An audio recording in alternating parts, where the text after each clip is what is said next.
Well, with those two words, I'm going to introduce my three speakers. Just very briefly, Mr. Umar Siddiqui is the president of the Anti-Corruption Academy, which I'm just beginning to learn, is doing some excellent work on how to stop corruption, how to mentor organizations, including corporate responsibility. Next to him is Dr. S.R. Philip, who is former principal of Stella Maris College, Chennai, and Secretary General of the St. Xavier Board of Higher Education in India. And to my immediate left is Dr. Ashok Bhapna, who is Honorary Professor Mallavya National Institute of Technology, Emeritus Professor JBI University, Research Professor Jairam Institute of Jaipur Institute of Management, and former member of the Rajasthan Government State Planning Board. So we have got three distinguished speakers, and you can expect three distinguished presentations. So in what order shall we go? The same order in which I read out the names? So Mr. Siddiqui, why don't you go first and set a good example of how to be brief and comprehensive?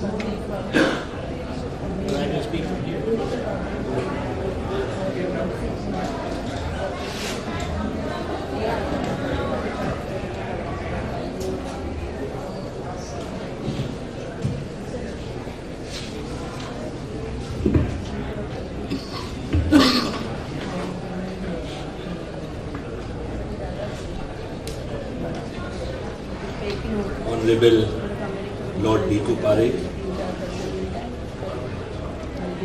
respected Swamiji, Mr. Bhatt, distinguished co-panelists, distinguished delegates, ladies and gentlemen. Good evening to all of you. It's an honor and privilege to be with you all here in Chennai for a conference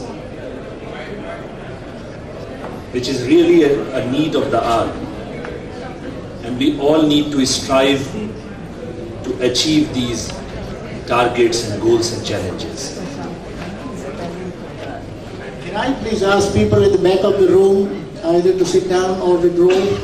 It's so difficult for a speaker to speak if there is chattering at the back. Please, I beg of you.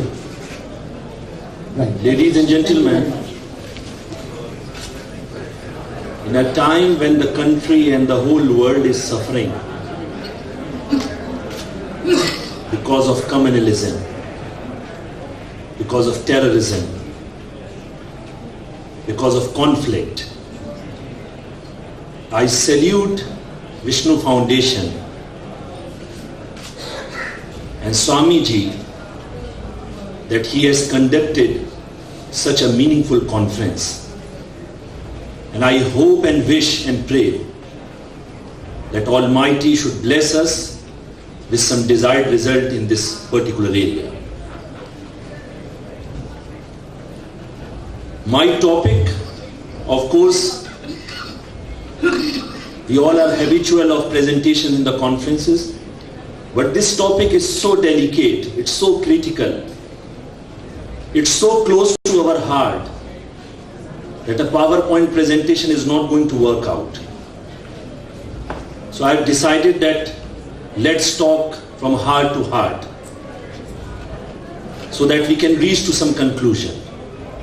Of course, you will have a wonderful time today and tomorrow and day after tomorrow, where we will have great deliberation discussions on various aspects and topics of peace and reconciliation and how we are going to achieve it. During a short speech of Lord Parekh, I learned a lot, and I think it was a very, very productive and meaningful talk on the global perspective of peace and reconciliation, where he has given some of the solutions which we all are facing right now. My topic for today's discussion is national integration and communal harmony.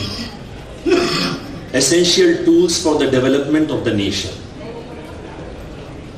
Of course, I will focus more on the Indian perspective because we are sitting in India right now, but this entire approach can be replicated to the world affairs and the conflicts which we are facing in the world. Though Lord Parekh has clearly mentioned, and I fully endorse his point, that every conflict, every war, we need to have different approach of how to solve those conflicts. And we need to have a different formats of reconciliation at different levels. We need to understand that what is religion all about. Because at times we are so closer to the mirror that we are not able to understand that where we are standing as on today. What is the face value of a religion? What is religion all about? In a layman language, if you define it, it's a path through which you reach to your Creator. And then you believe on it with a firm belief and trust, with an aim that it takes you to the final destiny. That is either Almighty or Ishwar or Bhagwan or whatever you believe in. The core principles of religion, if we go through the entire history, scripts, books, holy books, pages and pages and topics, it all leads us to two basic principles. Or you can say that entire religion, when it comes to show you some path, it gives you two solutions.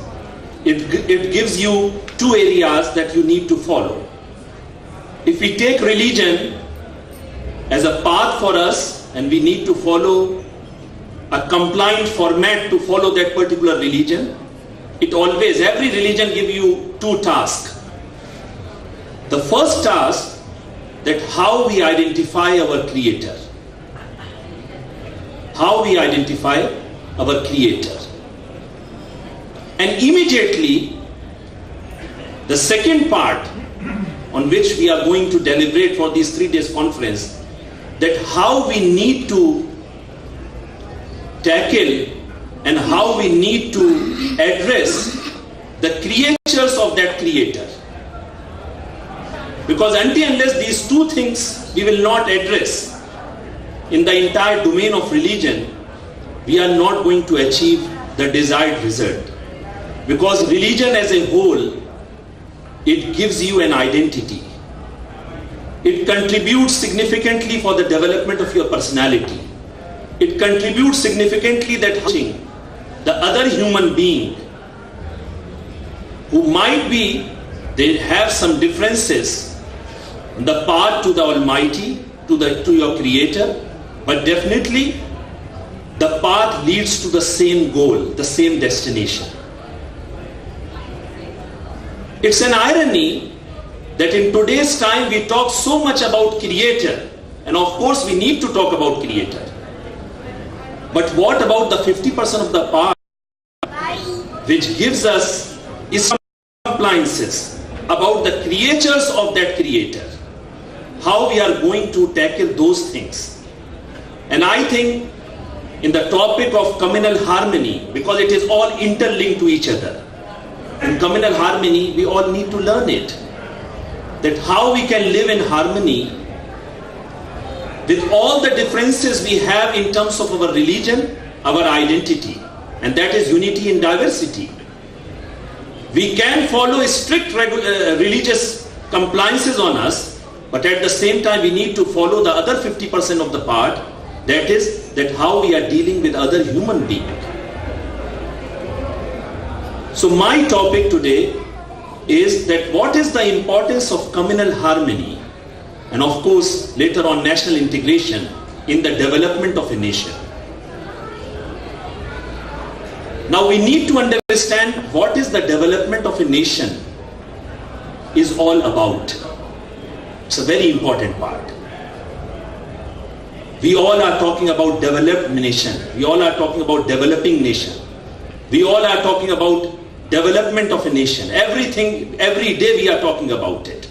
The political parties, the different leaders from different parties, they all are talking that we are working towards the development of the nation.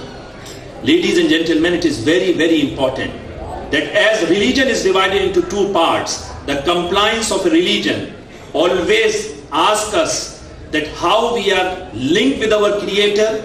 We need to learn how we need to deal with the creatures of the Creator also. In the same manner, the development of the society is divided into two parts.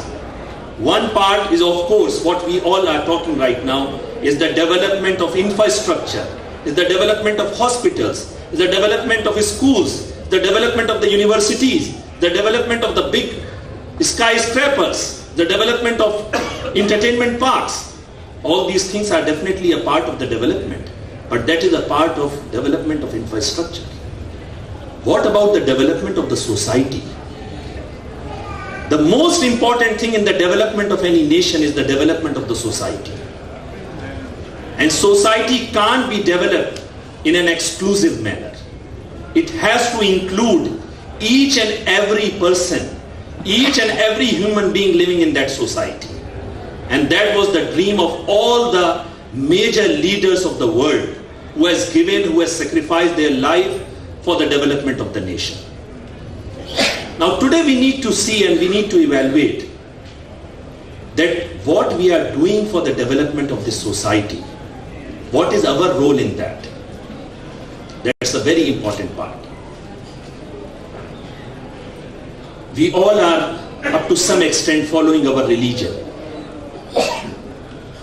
But as Sir Syed Ahmad Khan, the great founder of Aligarh Muslim University, I was born and brought up in Aligarh Muslim University.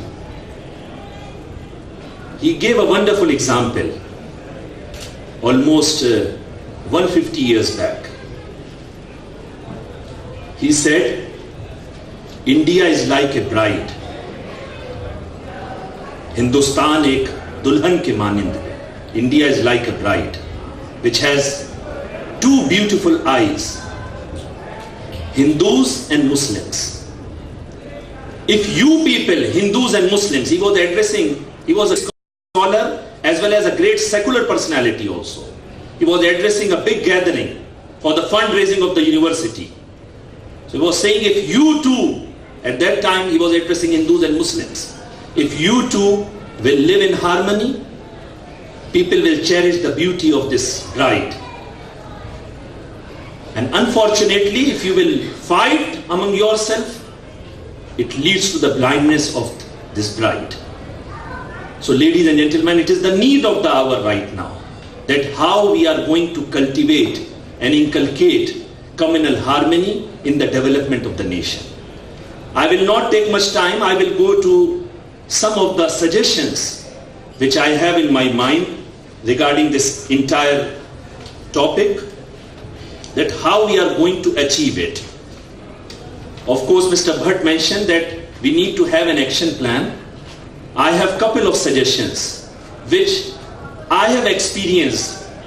With the little experience I have experienced that we need to focus on these couple of suggestions which I am putting forward here. I think lack of communication and lack of interaction between the communities leads to a big disaster. We are seeing that a major issue can be resolved through dialogue. A major confusion can be resolved, can be cleared. A lot of myths can be cleared through a clarity. If somebody is having any doubt about a religion, then we need to have a discussion and a deliberation on that particular part. So having more and more interactions and dialogues on religious perspective, what a religion is talking about a particular scenario, I think it is very much required. Second thing is that there need to be a clarity on thoughts and doubts. Because today we have a lot of doubts when people are talking about terrorism, about ISIS, about Osama bin Laden, about Al-Qaeda. I don't understand that why people relate those things with a particular religion. It is a big myth what is happening. Nobody knows from where these people have come. I have never come across in my life, I'm going to mosque, I'm seeing like some of the madrasas also, I'm seeing a lot of Muslim schools also, a lot of things I'm witnessing. In a legal Muslim university, I have never witnessed a single student, a Muslim student, who has ever spoken about the extremism or about the ideology what ISIS is talking about. I have been, because of my corporate responsibility, I travel all across Gulf, I travel all across UK, Europe, America. I have never seen a single person, a Muslim, who is talking about the language of Osama bin Laden. Though I am not denying that there are people, they are aligned with those ideologies and all that, but I ask my Muslim fellows and my Muslim brothers that how can few thousands or 100,000 or 1 million or 2 million Muslims or individuals using the name of Islam, using the name of Muslim to tarnish the entire image of Quran, the entire image of Islam, the entire image of Muslim blessing, which Quran is teaching at each and every stage. And we have witnessed, like Musa Raza Sahab has mentioned it and Lord Bhikhu Parekh has mentioned it, that this entire thing, I am not able to understand that how come people, they are not able to understand and go deeply in that.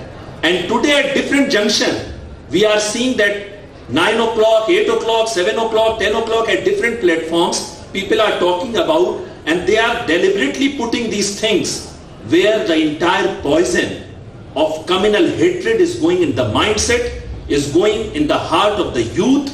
Beautiful minds are getting this thing through the TV dialogues, through social media, and nobody, is able to understand these things from where this entire communal hatred is coming. So with folded hands, I would like to beg with folded hand in front of all of you that at some level, either at the level of our society, at the level of our home, at the school level, education level, university level, we need to inculcate these things, that we need to tell to our youth, our new generation, that no any religion in this world, leads to terrorism. No any religion leads to hatred. No any religion is talking about putting somebody down, because it is very clear that in Quran it is clearly mentioned, La ikraha fid deen. There is no compulsion for religion. You can have your own religion, I can have my own religion, but with all respect, with all dignity, with all love, with all harmony. So my suggestion is that we need to inculcate these communal harmony values, the national integration values in the mindset of these youngsters. They don't know what happened in partition. They don't know what happened in Gujarat. They don't know what happened where. They don't know what Britishers they did here. They don't know what Aurangzeb did here. Why we are putting all these things in the mindset of these individuals, these youngsters? We need to use them for the development of the nation. We need to use their capacity, their capability, their credentials, their mindset, their skills for the development of the nation. Why we are putting them in a situation where half of their mind is putting in such a manner that they are having some suspicious scenario related to the other friend, related to the other like human being, related to the uncle who is living next to the building. We need to work on this particular thing. Media is playing a pivotal role in this entire thing. We need to work on our media. And today is a time when we all are sitting here where social media is playing an important role. And I think if we work at our level, either through Facebook comments or through tweets or through LinkedIn or whatever the format we have at the institutional level, at a personal level, I think we should contribute towards the communal harmony, towards the national integration, and I think through that we can achieve a lot for the development of the nation. Last but not the least, I would like to put this thing that on the basis of religion and religious appeasement, I think we should stop supporting the parties. We should stop supporting the leadership. We should stop supporting and becoming a vote bank for people and all. I think we should give our vote, we should support those leadership, those who are working for the development of the nation. Ladies and gentlemen, with these small talk and with these small deliberation, I would like to conclude my small talk with the great couplet of Sir Allama Iqbal that मजहब नहीं सिखाता आपस में बैर रखना, हिंदी हैं वतन है हिंदोस्तां हमारा. And another a very favorite quote of Swami Vivekanand, he mentioned that anything that makes weak physically, intellectually and spiritually, reject it as poison. Thanks a lot.